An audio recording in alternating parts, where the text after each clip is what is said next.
Hello everyone, कैसे हैं आप सब लोग। आज हम लोग गेट 2024 प्रिपरेशन स्ट्रेटेजी के बारे में बात करेंगे। तो गेट 2024 आने वाला है, एक साल है हमारे पास। इस एक साल को हम लोगों को कैसे मैक्सिमम यूटिलाइज करना चाहिए, इसको मैं डिस्कस करूंगा।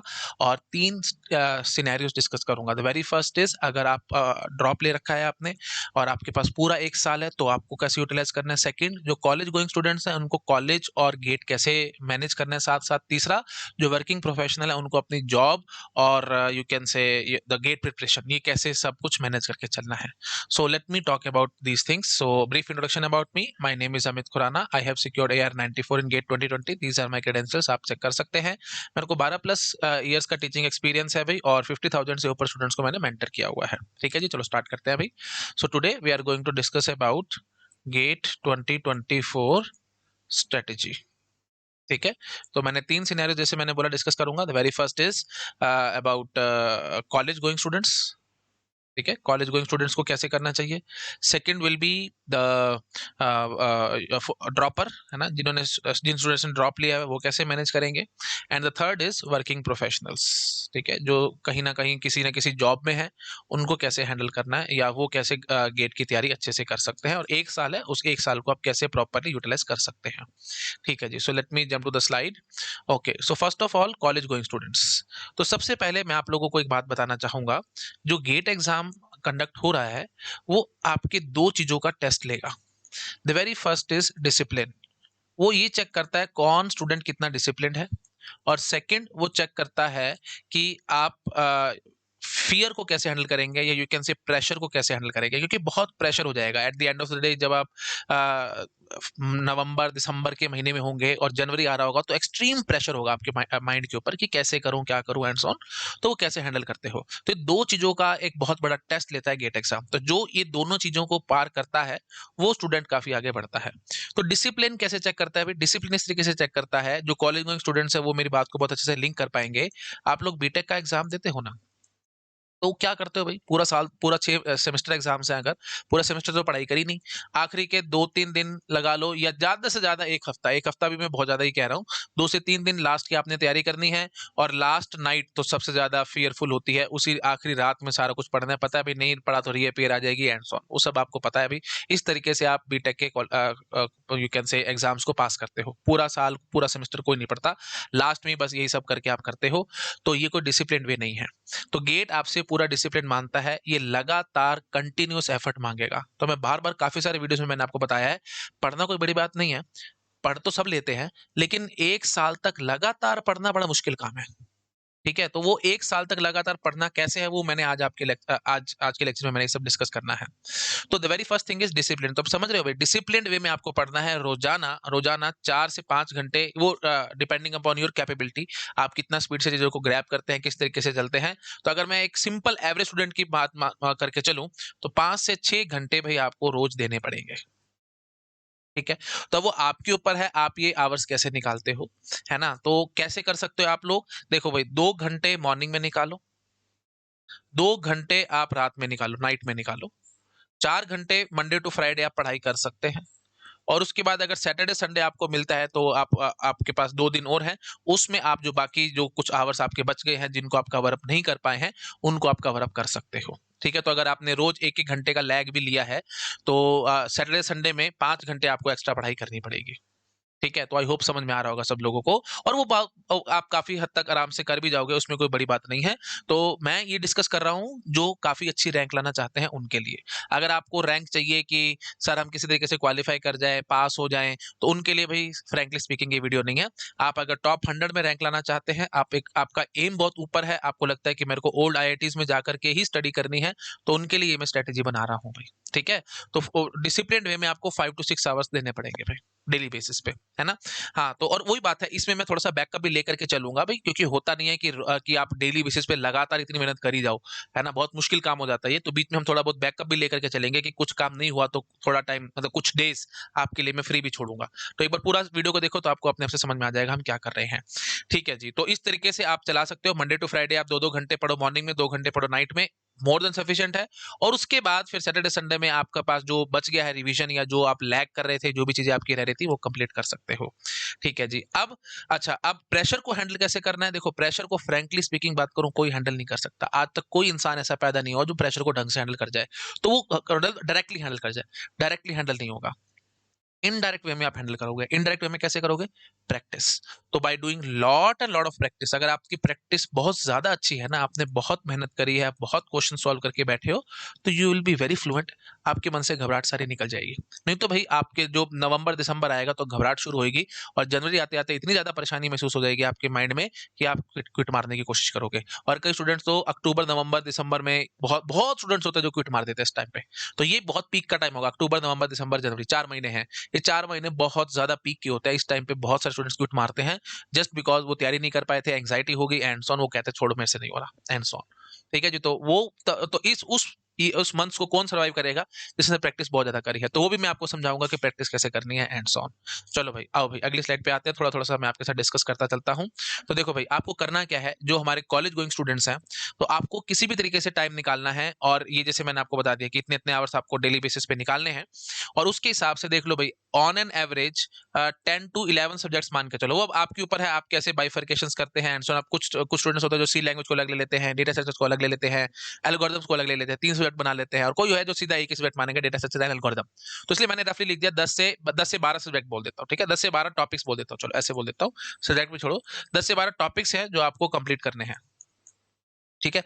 अच्छा जी, तो अब कैसे करोगे वो आपके ऊपर डिपेंड करता है। वो आपको प्रॉपर प्लान करके चलना पड़ेगा। मैं आपको हमेशा बताता हूँ भाई, planning is the key to success. ठीक है, प्लान आपको बहुत करके चलना पड़ेगा। अगर प्लानिंग के बिना चलोगे, इसलिए मैं स्ट्रेटेजी का वीडियो बना रहा हूँ, बिना प्लानिंग के चलोगे ना भाई, तो वही बात है भाई, अंधेरे में तीर मारने वाली बात है। अब एक अंधेरे कमरे में मैं आपको बंद कर दूं और आपको बोलूं कि दरवाजा खोलना है, दरवाजा आपको दिख नहीं रहा, मतलब दरवाजा दिख, ऑब्वियसली बात है, अंधेरा कुछ नहीं दिख रहा, तो आप बस टैप करते रहोगे दरवाजे पे, है ना भाई, कहीं से खुल जाए, कैसे भी करके खुल जाए एंड सो ऑन। लेकिन अगर आपको पता है कि हैंडल कहाँ है, तो आप हैंडल घुमाओगे, सीधा बाहर निकलोगे। तो वही बात है, अगर आप प्लान करके चलोगे ना, तो अंधेरे कमरे में बंद हो तो आपको पता होगा हैंडल कहाँ है, आप उसको खोलोगे और बाहर निकल जाओगे। लेकिन अगर आप प्लानिंग के हिसाब से नहीं चलोगे, तो दूसरे टाइपिंग करते रह जाओगे, बात नहीं बनने वाली, दरवाजा नहीं खुलने वाला। ठीक है, तो आई होप समझ में आ रहा होगा मैं क्या करने की कोशिश कर रहा हूँ। ठीक है जी। तो 10 से 12 टॉपिक है। अब आपकी इच्छा है, आप कैसे प्लान करोगे। जो मेरे अकॉर्डिंग जो बेस्ट प्लान है आप लोगों के लिए, जो बेस्ट प्लान अगर मैं आपको देना चाहूं, तो आप भाई इसको ना, जो पूरा 1 साल है, पूरा 1 साल है, इसको आप 2 पार्ट्स में ब्रेक कर दो। पहला पार्ट होगा भाई 7 महीने का, 7 मंथ्स। और सेकंड पार्ट होगा जी 5 मंथ्स का। 1 ईयर मतलब 12 मंथ्स हम अप्रोक्सीमेटली मान के चलते हैं, 7 मंथ, 5 मंथ, या फिर 8 मंथ्स और 4 मंथ्स, इस तरीके से डिवाइड करो। तो ये जो 7 मंथ या 8 मंथ्स आपको कह रहा हूँ, इसमें आप लोग पढ़ाई करेंगे भाई, है ना। You will study as hard as you can, जितना स्टडी कर सकते हो करो। और बाद के जो 5 या 4 महीने बचते हैं, इसमें आपको करनी है भाई प्रैक्टिस, जितनी हो सके उतनी प्रैक्टिस करनी है। तो जब स्टडी कर रहे हो, आपको एक बात का प्लीज बहुत ज्यादा ध्यान रखना है। एटलीस्ट 10 ईयर्स के पीवाई क्यूज साथ साथ जरूर करना। तो कोई भी अगर आपने सब्जेक्ट पढ़ा, समझ आया कि नहीं आया, वो पता कैसे करोगे? तुमने तो पढ़ लिया, तुम्हारे को लग रहा है कॉन्फिडेंस आ गया, हाँ मेरे को तो समझ में आ गया, सर ने पढ़ाया बहुत अच्छा पढ़ाया, मेरे को मजा आ गया, सब कुछ क्लियर हो गया। लेकिन वो समझ आया कि नहीं आया, या तुमने ठीक तरीके से चीजों को ग्रैब किया है या नहीं किया, वो पिछले 10 साल के पीवाई क्यू बताएंगे। तुम नहीं बताओगे, पीवाई क्यू बताएंगे। ठीक है, तो तुम अपने अंदर कॉन्फिडेंस, तुम कुछ नहीं हो, तुम अपने हिसाब से मत चलो। तुम मत सोचो कि मेरे को कॉन्फिडेंस आ गया, मेरे को सब्जेक्ट आ गया एंड सो, नहीं। आपको पीवाईक्यूज देखने, सिंपल बात। अगर पिछले 10 साल के पीवाईक्यू तुमसे सॉल्व हो रहे हैं, तो तुम्हारे को वो टॉपिक क्लियर है। अगर सॉल्व नहीं हो रहे, सिंपल बात बोलूंगा, क्लियर नहीं है भाई। ये बहुत सारे स्टूडेंट्स को वहम रहता है कि सर हमने तो टॉपिक पढ़ लिया लेकिन क्वेश्चन सॉल्व नहीं हो रहे, हमारे को समझ में सारा कुछ आ चुका है लेकिन क्वेश्चन सॉल्व नहीं हो रहे। ये बहुत बड़ी प्रॉब्लम है, देखता हूँ इतने सालों से देख रहा हूँ, लगभग हर साल ये बात समझाता हूँ, लेकिन फिर भी स्टूडेंट्स को डाउट रहते हैं। और आज फिर से मैं समझा रहा हूँ, समझ आया कि नहीं आया, तुम डिसाइड नहीं करोगे, ये डिसाइड करेंगे भाई पिछले 10 साल के पीवाईक्यू। अगर तुमसे क्वेश्चन सॉल्व हो रहे हैं, और ऐसे तुक्के से नहीं भाई, प्रॉपर प्रोसेस बना करके, ये हर एक क्वेश्चन को करने का एक प्रॉपर प्रोसेस होता है। Step number 1, step number 2, step number 3, अगर 3 स्टेप्स हैं, तो पहला स्टेप क्यों लगा ये आपको पता होना चाहिए, दूसरा स्टेप क्यों लगा, इसी से ही क्यों आंसर आ रहा है ये पता होना चाहिए, स्टेप नंबर 3 से जो भी है, मतलब एक एक बात आपको पता होनी चाहिए। अगर इस तरीके से चल रहे हो, तो कोई टेंशन वाली बात नहीं है, नहीं तो भैया दिक्कत ही दिक्कत है। ठीक है, तो सिंपल बात समझ रहे हो। तो 7 से 8 महीने में आपको पूरी स्टडी करनी है, और स्टडी करते टाइम आपको पता लगाना है कि सब्जेक्ट समझ आया कि नहीं आया, क्या कुछ हुआ क्या कुछ नहीं हुआ। वो पिछले 10 साल के पीवाईक्यूज आपको समझा देंगे। पीवाईक्यूज तुम्हारे सामने शीशा है भाई, तुम्हारी आंखों के आगे शीशा रखेंगे, तुम कहाँ स्टैंड करते हो कहाँ स्टैंड नहीं करते हो। तो जबरदस्ती के अपने मन में गलत फहमियां मत पा लेना कि मेरे को सब्जेक्ट आ गया हैंड्स ऑन, क्योंकि इसलिए बार बार इस बात पे स्ट्रेस दे रहा हूँ क्योंकि जब आखिरी के ये 4 और 5 महीने आएंगे ना, ये तुम्हारे आरामदायक होंगे, अच्छे रहेंगे। कब? जब आपके ये 10 साल वाले पीवाईक्यूज थे और तुमने सब्जेक्ट साथ साथ किया था। लेकिन अगर तुमने सब्जेक्ट पढ़ लिया था, पीवाईक्यूज वगैरह नहीं देखे थे, सिर्फ स्टडी पे ध्यान लगाया था, आखिरी के 4 से 5 महीने जो तुम्हारे को प्रैक्टिस के लिए थे वो नाइटमेयर की तरह होंगे। पहली चीज, आपको पढ़ा हुआ याद नहीं आएगा, तुम पूरा कंफ्यूज बैठे होगे, चीजें मैसी हो जाएंगी, और फिर वही बात डेंजरस, अक्टूबर नवंबर दिसंबर जनवरी 4 महीने, इनमें बहुत सारे बच्चे छट जाते हैं, छट जाते हैं इन द सेंस छोड़ते जाएंगे प्रिपरेशन को। तो आप भी वही काम करोगे। तो अगर इस तरीके से बचना है तो प्लीज मेरी हम्बल रिक्वेस्ट है आप सब लोगों से, 7 से 8 महीने में अपना सिलेबस कंप्लीट करो, 10 साल के पीवाई को साथ साथ करो, जो आपको आपकी औकात बताएंगे, आपको समझाएंगे कि चीजें तुम्हारे को आती हैं या नहीं आती हैं। बार बार समझा रहा हूं, तुम डिसाइड नहीं करोगे तुम्हारे को चीज आती है या नहीं आती है, तुम्हारे को कंसेप्ट आता है या नहीं आता, तुम नहीं डिसाइड करोगे, पीवाईक्यू डिसाइड करेंगे। अगर तुमसे सॉल्व हो रहे हैं, बहुत अच्छी बात है, नहीं हो रहे को टॉपिक नहीं आता भाई, सीधी सी बात है, तुम्हारे को वो टॉपिक नहीं आता, चाहे तुम कितनी मर्जी गलत फहमियां पाल लो, नहीं आता तुम्हारे को टॉपिक। ठीक है, चलो जी। अच्छा जी, तो अब आखिरी के जो 4 से 5 महीने हैं, इनमें आपको बहुत प्रैक्टिस करनी है। कैसे करनी होगी? मेरे देखो 10 साल के तो पीवाईक्यू तुमने यहाँ कर लिए, उससे जो पिछले 20 साल के हैं, 20 ईयर्स के, साथ में वो निकालो पीवाईक्यू। तो ऑन एन एवरेज आपको 30 ईयर्स तक के पीवाईक्यूज अगर कर लिए ना, तो मैं गारंटी लेता हूं तुम्हारे को कोई रोक नहीं सकता टॉप 100 रैंक में आने में। मैं बार बार समझा रहा हूँ, ये वीडियो किसके लिए है? टॉप 100 रैंकर्स के लिए है, जो इनका एम काफी बड़ा है। जो छोटा एम लेके बैठे हैं भाई, 2,500-3,000 रैंक आए, 5,000 रैंक आ जाए, हम किसी भी कैसे भी किसी भी कॉलेज में घुस जाएंगे, फंस जाएंगे, बस देख लेंगे जो भी है, उनके लिए ये वीडियो नहीं है भाई। ठीक है, तो जो जो इस तरीके से चलता है उसके लिए तो 10 साल के पीवाईक्यू कर लो, वो भी बहुत है। पीवाईक्यू ना भी करो वो भी बहुत है, थोड़ा बहुत बस पढ़ पढ़ा के चले जाओ पेपर में, 25-30 नंबर तुम्हारे वैसे भी आ जाएंगे। 25-30 नंबर लाने कोई बड़ी बात नहीं है गेट में। ठीक है जी। अच्छा जी, और फॉर्चुनेटली या अनफॉर्चुनेटली बात बोलूं, 1 लाख बच्चा ऑन एन एवरेज अपीयर होता है ना, 10,000 बच्चे होते हैं जिनके 25 से 30 के बीच में नंबर आ पाते हैं। तो 90,000 बच्चे तो पहले पीछे हैं, तो कोई कंपटीशन नहीं है। तुम सोचो कि बहुत बड़ा कॉम्पिटिटिव एग्जाम है, ऐसा कुछ नहीं है। सीरियस कैंडिडेट्स बहुत ही कम होते हैं गेट के लिए। ठीक है, तो if you are one of them you will definitely get a good rank, simple बात है। ठीक है जी। अच्छा जी, तो समझ में आ गया भाई, लगभग लगभग 30 साल के पीवाईक्यूज तो आपको करने पड़ेंगे भाई, है ना। और एक बार नहीं, 2 से 3 बार कम से कम रिवाइज करते हुए चलना पड़ेगा, तब जाकर के बात बनेगी, उससे पहले बात नहीं बनने वाली तुम्हारी, नहीं तो फिर चीजें भूलते रहोगे। तो खैर ठीक है, वो रिवीजन वो सब आगे देखेंगे, देखते जाएंगे आराम आराम से, धीरे धीरे। हाँ जी, तो एटलीस्ट 10 ईयर्स के पीवाईक्यूज साथ साथ करने हैं, 7 से 8 महीने के अंदर आपको स्टडी करनी है और ये सब करना है। अब तुम अपना खुद से हिसाब लगा लो, 8 महीने है तुम्हारे पास। 8 महीने का मतलब कितना हुआ भाई? 8 3 जा 24, मतलब 30 दिन का एक महीना मानो, लगभग 8 महीने हैं, तो 8 से 24, तो 240 दिन हुए। अगर आप 12 सब्जेक्ट मान के चलते हो तो 240/12 20 दिन, लगभग 20 से 22 दिन तुम्हारे पास बचते हैं एक सब्जेक्ट को कंप्लीट करने के लिए या एक टॉपिक को कंप्लीट करने के लिए। तो अब ये मत बोल देना कि 12 सब्जेक्ट है तो 20-20 दिन के मैं सारे स्लॉट्स बना लूंगा और 20-20 दिन में एक एक सब्जेक्ट कंप्लीट करूंगा, ऐसे नहीं होता भाई। कोई टॉपिक आसान है, कोई टॉपिक मुश्किल है। जैसे डिस्क्रीट मैथमेटिक्स बड़ा मुश्किल है, उस पर 2 महीने भी लगाने हैं, खुश होकर लगाओ, कोई टेंशन वाली बात नहीं है, 2 महीने लगा दो डिस्क्रीट मैथमेटिक्स पे। अब जो टॉपिक जो मुश्किल है उनको थोड़ा सा ज्यादा टाइम लग जाएगा, मतलब जैसे डिस्क्रीट मैथमेटिक्स मुश्किल था उस पर टाइम लग गया, जो आसान होगा वो जल्दी जल्दी कर दोगे। कंपाइलर डिजाइन है, हफ्ते से 10 दिन के अंदर तुम उसको निपटा दोगे, अगर अच्छे से सीरियसली स्टडी करते हो तो। नहीं तो नहीं, नहीं तो फिर वही बात है, तुम महीना भी खर्च कर दोगे। देखो भाई, सीधी सी बात है, एक फैक्ट मैं आपको और बताता हूँ भाई, है ना, एक बहुत अच्छा प्रिंसिपल है, मेरे को अब नाम नहीं याद आ रहा। अगर तुमने किसी काम को करने के लिए 1 साल का टाइम सोचा ना, तुम 1 साल लगा दोगे। अगर उसी काम को करने के लिए तुमने उस 6 महीने सोचा तो तुमने उसको 6 महीने में भी कवर कर सकते हो। 3 महीने सोचा तो उसको 3 महीने में भी कवर कर सकते हो। तो वही बात है भाई, प्लानिंग के ऊपर, ये सब कुछ प्लानिंग पे डिपेंड करता है। अगर तुमने साल की प्लानिंग करते हो तुम उसको साल में करोगे, 6 महीने की प्लान करें तो 6 महीने में करोगे, और 3 महीने की प्लानिंग करी, काफी टाइट शेड्यूल रखा, बाय हुक और बाय क्रुक कर आके उसको 3 महीने में भी निपटा दोगे काम को। ठीक है, तो it's all up to you, it's all up to your thoughts कि आप किस हिसाब से चलते हो, किस हिसाब से तैयारी करते हो। तो आई होप समझ में आ रहा होगा सब लोगों को। ठीक है जी। हाँ जी, तो बस फाइनली अब आपको समझ में आ चुका होगा जी।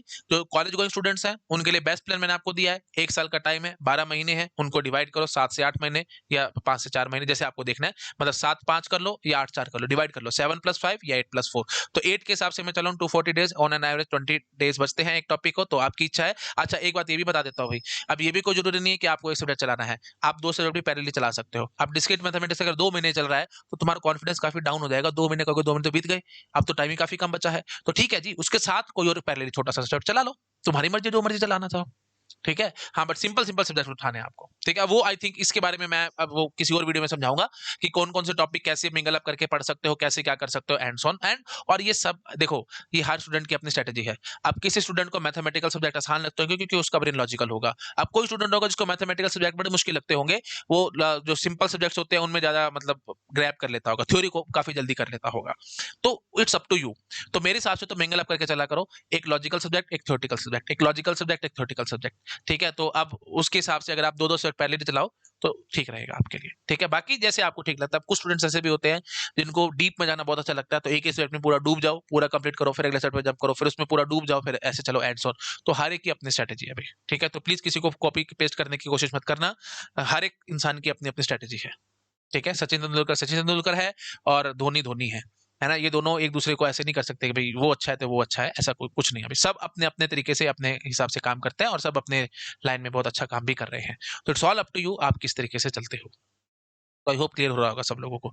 चलो भाई, ठीक है जी, तो आई होप समझ में आ गया होगा। अच्छा जी, अब हम बात कर लेते हैं ये कॉलेज गोइंग स्टूडेंट्स की कहानी हो चुकी है और मैं आपको प्रॉपर समझा भी चुका हूँ भई। अब एक देखो, एक प्रॉपर प्लान आ चुका है ना, तो इस प्लान को अगर आप एग्ज़ीक्यूट करोगे तो बहुत आराम से कर भी पाओगे चीज़ों को, है ना? The basic fact is plan दे दिया, इसको आप एग्ज़ीक्यूशन में आपको डालना है। किस हिसाब से चलाना है, आपको करना है। हाँ, और एक बात मैं आपको और समझा देता हूँ, प्लानिंग बहुत ज़्यादा इंपॉर्टेंट है। जो भी स्टूडेंट की गेट में अच्छी रैंक आती है, वो बहुत प्लानिंग के हिसाब से चलते हैं। तो प्रॉपर प्लानिंग करके चलो चीज़ों की। है ना? अब आपको लगता है कि सर मैं प्लानिंग नहीं कर पा रहा हूँ, तो 2 से 3 दिन कुछ मत पढ़ो। 2 से 3 दिन लगाओ और प्रॉपर पूरा प्लान तैयार करो, किस पॉइंट ऑफ टाइम पे मैं क्या करूँगा, ताकि जब आप एग्ज़ीक्यूशन में हैं, तो उस टाइम पे सोचना ना पड़े। ठीक है? एक तो पूरा गोल का जो पूरा गेट का एग्ज़ाम है, उसके लिए आपको एक प्रॉपर प्लान बना लेना चाहिए। उसके बाद आप वीकली प्लान आपके पास रेडी होना चाहिए कि 1 हफ्ते में मेरा क्या-क्या हो जाना चाहिए। क्योंकि अगर आपके पास वीकली प्लान नहीं होगा ना, तो दिन तो छोड़ो हफ्ते ऐसे बीतते चले जाएँगे, मैं नहीं बता रहा, मेरा एक्सपीरियंस बता रहा है। दिन छोड़ो हफ्ते ऐसे बीतते चले जाएँगे, पता भी नहीं लगेगा। महीने चले जाएँगे, 3-4 महीने बीत जाएँगे, उसके बाद सो के जागोगे कि ओहो! मेरे तो कुछ हुआ ही नहीं। मैंने तो प्लान किया था कि इतने टाइम में इतना हो जाएगा, मेरे तो कुछ हुआ ही नहीं। तो एक प्रॉपर चेक रखो ना अपने ऊपर, वीकली प्लान और उसके बाद एक अच्छी बात डेली प्लान। प्लान करते चलो चीज़ों को, तब काम करोगे, नहीं तो तुम स्पीड नहीं पकड़ोगे। है ना? नहीं तो आज अब मन ही नहीं करेगा ना भई, कॉलेज गोइंग हो, है ना? सवेरे जाना है, रात को आना शाम को आना है थके-हारे घर में, उसके बाद क्या मन करेगा और क्या पढ़ाई करोगे? कहाँ से मोटिवेशन लाओगे? रोज़ मेरे वीडियोज़ देख लोगे, किसी और के वीडियोज़ देख लोगे, थोड़े बहुत मोटिवेट हो जाओगे, काम कर लोगे, फिर हफ्ता गायब। 4-5 दिन काम करा, फिर हफ्ता गायब। ऐसे थोड़ी चलाना है महीना, या ऐसे थोड़ी पूरा साल बिताना है। तो अगर तुम सीरियस हो, काम करना चाहते हो, तो प्रॉपर प्लान करके चलो।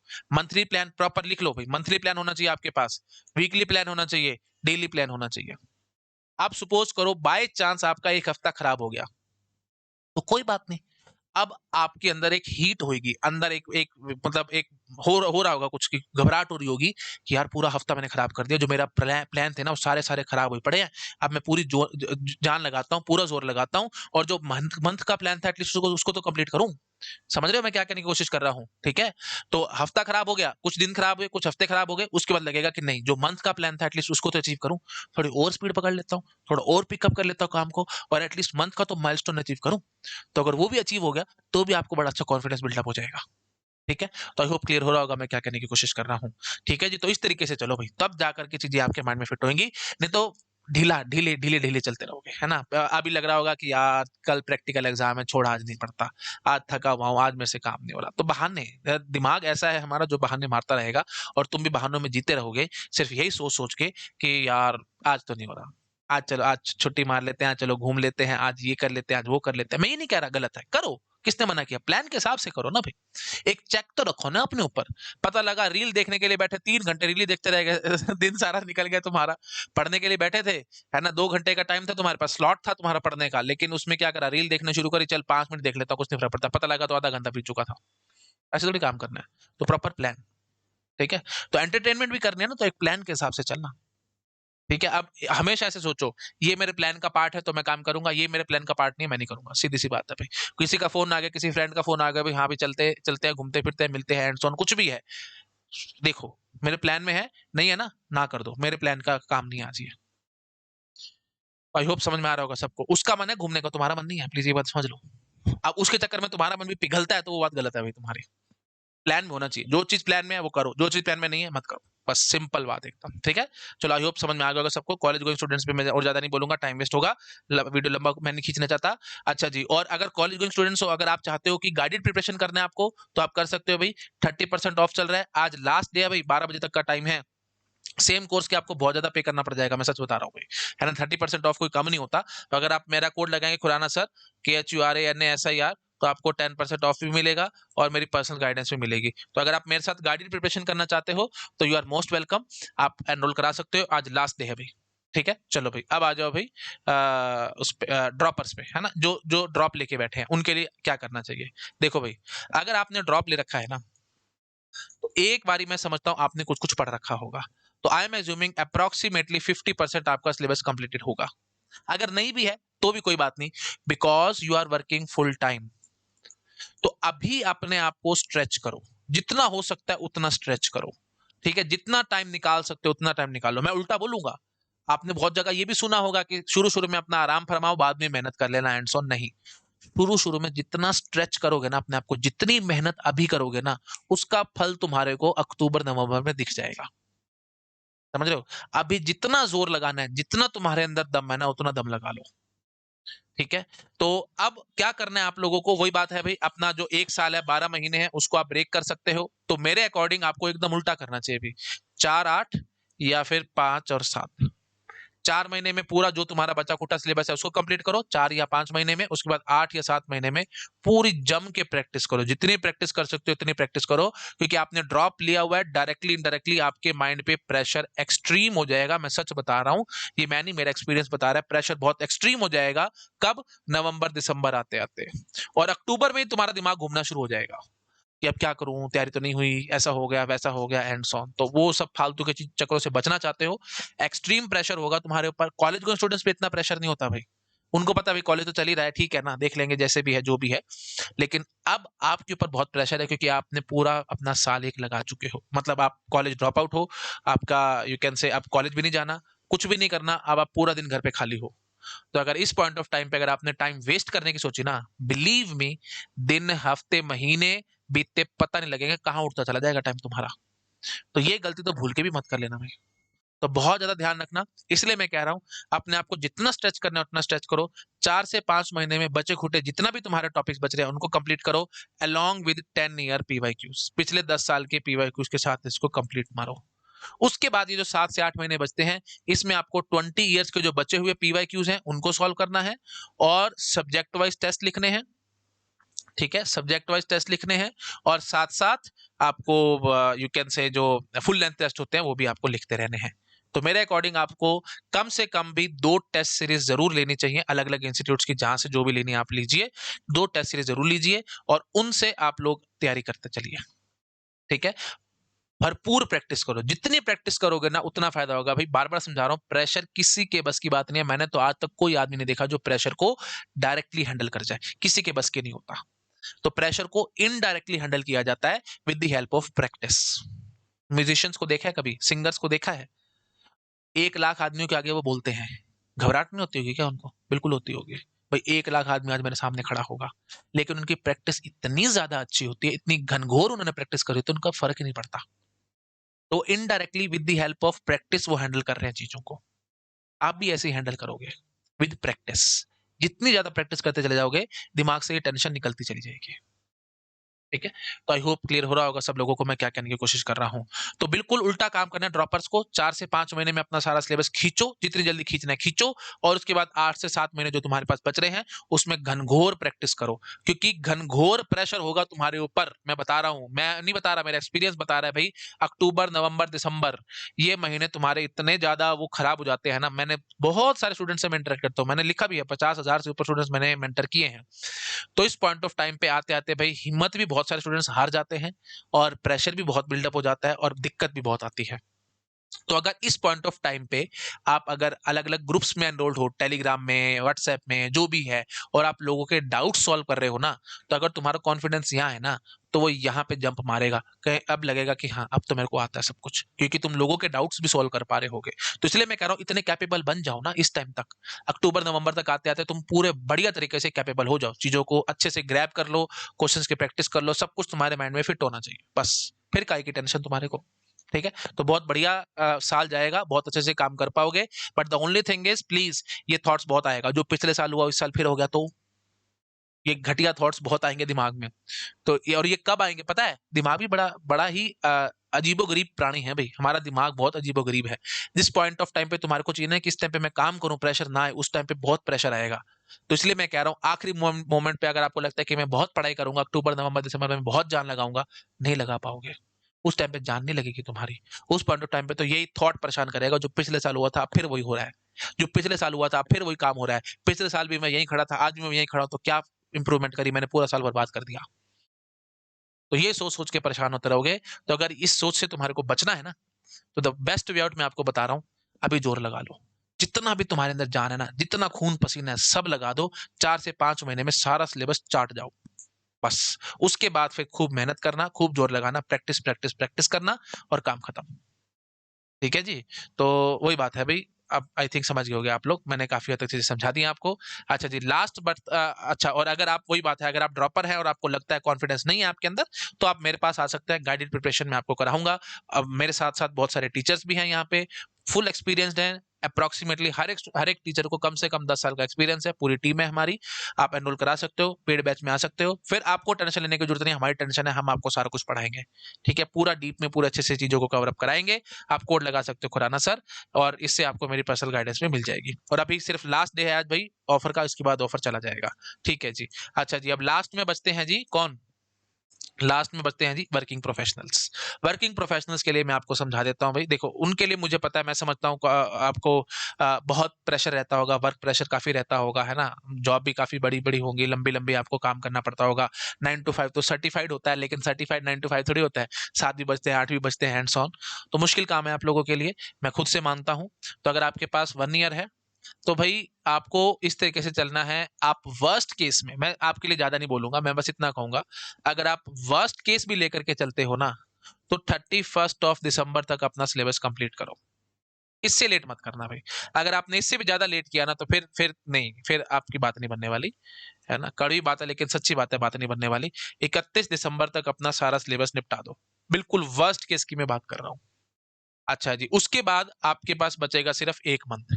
तो डायरेक्टली इनडायरेक्टली मैं ये कहना चाहता हूँ, 12 महीने हैं आपके पास, तो आप 11 प्लस 1 डिवाइड करेंगे ऐसे, 11 प्लस 1। तो 11 मंथ में आप अपना सिलेबस करेंगे। वो आपकी इच्छा है, आप वर्किंग प्रोफेशनल हैं, आप मेरे से ज़्यादा जानते होंगे, आपको सब पता होगा कैसे आप प्लान करोगे, क्या करोगे। हाँ, बट एक सजेशन वर्किंग प्रोफेशनल्स को ज़रूर दूँगा, प्लानिंग किए बिना काम मत करना भाई। नहीं तो बहुत बुरे फँसोगे, और सच बता रहा हूँ, at the end of the day तुम्हारे को यही लगेगा कि यार 1 साल मैं और लगा लूँ, क्योंकि ना आप लोगों के लिए ड्रॉप किया ना करा एक बराबर है। इस बार नहीं हुआ तो कोई बात नहीं, अगली बार नहीं हुआ तो कोई बात नहीं, अगली बार नौकरी तो चल ही रही है ना, है ना? तो आपके लिए ड्रॉप बहुत ज़्यादा ईज़ी है। आप कॉलेज गोइंग स्टूडेंट्स नहीं हो, जिसमें आपको लगेगा कि यार अब ड्रॉप करूँगा साल बर्बाद हो जाएगा, एंड सो ना, आपका काहे का बर्बाद हो रहा है? आप तो नौकरी कर रहे हो ना भई। ठीक है? तो इसलिए अगर आपने प्लानिंग नहीं करी, तो आप चीज़ों को प्रोक्रेस्टिनेट करते चले जाएँगे, आप आगे-आगे बढ़ाते चले जाएँगे, आप चीज़ों को कर नहीं पाओगे ढंग से। तो बेटर है प्रॉपर प्लानिंग कर लो, और 11 plus 1 is the best way for you, है ना? क्योंकि मैं मान के चल रहा हूँ आप लोग काफ़ी बिज़ी हैं, तो 11 महीने में आप अपना सिलेबस कंप्लीट करेंगे, और लास्ट के 1 महीने में जितना हो सकेगा उतनी ज़्यादा प्रैक्टिस, प्रैक्टिस, प्रैक्टिस करेंगे, और उसका रिज़ल्ट आपको बहुत अच्छा, आई होप, गेट एग्ज़ाम देगा, और आपकी रैंक भी बहुत अच्छी आ पाएगी। ठीक है? हाँ, तो प्रॉपर प्लानिंग करके चलना, कितने टाइम में कितने सब्जेक्ट्स करने हैं, कैसे करने हैं, वो आपकी इच्छा है। 10 से 12 टॉपिक्स मैंने आपको बताए हैं, है ना? तो ऑन एन एवरेज ज़्यादा से ज़्यादा आप 1 मंथ लगा सकते हैं एक सब्जेक्ट पे। अब कोई बड़ा सब्जेक्ट है तो उसपे आप 2 महीने लगा लीजिए। जैसे डिस्क्रीट मैथमेटिक्स बहुत बड़ा है, उसको आप 2 महीने में खींचिए, मुझे कोई दिक्कत नहीं है। साथ-साथ एक छोटा-सा सब्जेक्ट और चला लो। अगर नहीं चला पा रहे, तो कोई बात नहीं, है ना? आप उसके मतलब 2 महीने के बाद और कोई सब्जेक्ट उठाओ, है ना? तो वो आपके ऊपर डिपेंडेंट करता है। अभी देखो, द वेरी फर्स्ट सब्जेक्ट मैं आपको हमेशा बताता हूँ, जो परफेक्ट सीक्वेंस है गेट एग्जाम को क्रैक करने के लिए, जो एग्जैक्ट सीक्वेंस में सब्जेक्ट्स करने चाहिए, द वेरी फर्स्ट सब्जेक्ट जो आपको करना चाहिए, that is discrete mathematics. Discrete mathematics के बिना अगर आपने कोई भी सब्जेक्ट पढ़ा तो वो अधूरा है, आप चीज़ों को ढंग से नहीं ग्रैब कर पाओगे, दिक्कत में रहोगे ही रहोगे। सेकंड सब्जेक्ट जो आपको करना चाहिए वो टीओसी करना चाहिए, क्योंकि डिस्क्रीट मैथमेटिक्स में जो भी आप कंसेप्ट सीखोगे, जो भी चीज़ें आप सीखते हो, मैं तो भाई सारी की सारी आपको टीओसी में अप्लाई करके दिखा दूँगा। क्योंकि टीओसी में बहुत सारी थ्योरम्स आती हैं और वो थ्योरम्स ज़्यादातर कैसी होती हैं, वन वे थ्योरम्स होती हैं। तो वो वन वे थ्योरम्स सारी की सारी हम वो डिस्क्रीट मैथमेटिक्स से जो लॉजिक पढ़ते हैं हम लोग, उसी की सारी एप्लीकेशन यहाँ पे दिखाऊंगा।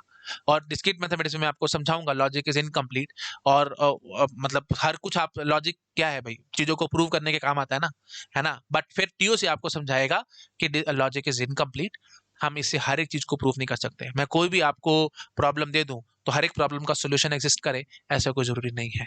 जिसका एग्जिस्ट नहीं करता उनको हम अनडिसाइडेबल प्रॉब्लम्स कहते हैं। तो वो सारी बातें मतलब बेस के साथ में आपको सारा चीजें समझाऊंगा, है ना। और अनडिसाइडेबल प्रॉब्लम एग्जिस्ट ही क्यों करती हैं, एंड सो ऑन, एक एग्जांपल से समझाता हूँ ना। थोड़ा 2 मिनट लूंगा बस, है ना, 2 मिनट में आपको सिर्फ समझा देता हूँ। ये कोई मशीन्स हैं जो प्रॉब्लम्स को सॉल्व कर सकती हैं, और ये हैं दी प्रॉब्लम्स। तो जो मशीन्स हैं वो कम है और जो प्रॉब्लम्स हैं वो बहुत सारी हैं। तो दुनिया में जितनी भी मशीन्स एग्जिस्ट करेंगी जो इन प्रॉब्लम्स को सॉल्व कर सकते हैं, जिनको हम लोग ट्यूरिंग मशीन्स कहते हैं, वो ट्यूरिंग मशीन बहुत कम है और जो प्रॉब्लम्स हैं वो बहुत सारी हैं। तो हम वन टू वन कॉरस्पॉन्डेंस नहीं बिठा पाते ट्यूरिंग मशीन्स और प्रॉब्लम्स में, तो इसीलिए अनडिसाइडेबल प्रॉब्लम्स एग्जिस्ट करती हैं। तब कहो मेरे को कि दिखाओ, वो नहीं, इनडायरेक्टली मैंने आपको समझा दिया। तो इस तरीके से प्रॉपर फीलिंग देकर के मैं आपको टीयूसी पढ़ाऊंगा, हवा में नहीं उड़ाऊंगा किसी भी बात को, ठीक है। और टेक्निकली बोलूं तो ट्यूरिंग मशीन्स का जो सेट है वो काउंटेबली इनफाइनाइट है, बट जो हमारी प्रॉब्लम्स का सेट है वो अनकाउंटेबली इनफाइनाइट है। तो इसका मतलब countably infinite just like your integer समझ लो, या नेचुरल नंबर की तरह समझ लो, और ये रियल नंबर्स की तरह समझ लो, ठीक है। तो मतलब बहुत बड़ा सेट है, प्रॉब्लम्स बहुत सारी हैं, बट जिनको हम सॉल्व कर पा रहे हैं वो बहुत कम है।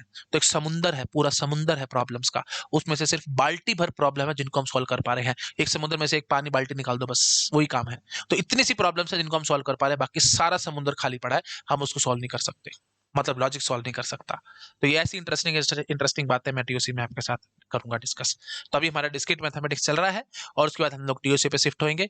तो अगर आप मेरे से पढ़ना चाहते हो तो अभी लास्ट डे है भाई ऑफर का, आप लगा सकते हो, ठीक है जी। चलिए, तो बुनियाद बैच हमारा जनवरी 28 से स्टार्ट हुआ है, इसमें मैंने ओरिएंटेशन ली थी 12 बजे से। डिस्क्रीट मैथमेटिक्स इसमें मेरा चल रहा है, अगर आप एनरोल कराना चाहते हो तो करा सकते हो, कोड लगा सकते हो भाई खुराना सर, ठीक है जी। और उड़ान बैच भी हमारा चल रहा है, आप इसमें भी एनरोल कराना चाहते हो तो आप सेम कोड लगा सकते हो खुराना सर, इसमें भी हमारी डिस्क्रीट मैथमेटिक्स चल रही है, ठीक है जी। इससे आपको 10% ऑफ भी मिलेगा और मेरी पर्सनल गाइडेंस भी मिलेगी, ठीक है जी। ओके, तो ये यूएसपी हैं उड़ान बैच की, आप देख सकते हैं। अच्छा, अगर आप मेरा टेलीग्राम चैनल सब्सक्राइब करना चाहते हैं तो मैं लिंक दे देता हूँ, t.me/खुराना सर, KHURANASIR, खुराना सर। तो ये मेरा टेलीग्राम चैनल है, आप इसको सब्सक्राइब कर सकते हैं। और इसमें आपको जो भी अपडेट्स होते हैं, मैं जैसे फ्री क्लासेस लेता रहता हूँ अन अकेडमी ऐप पे, जिसके लिए हम कोई चार्ज नहीं लेते हैं, उसके बारे में इंफॉर्मेशन मिलती रहेगी। जो भी मैं यूट्यूब सेशंस लेता हूँ उसकी इंफॉर्मेशन आपको इस पे मिलती रहेगी। तो आप चाहो तो इसको एनरोल करा सकते हो, ठीक है। इसके लिए तो ऑब्वियस सी बात है, कोई पैसा नहीं लग रहा, आप टेलीग्राम चैनल में सब्सक्राइब कर सकते हो, ठीक है जी। Thank you so much, bye bye.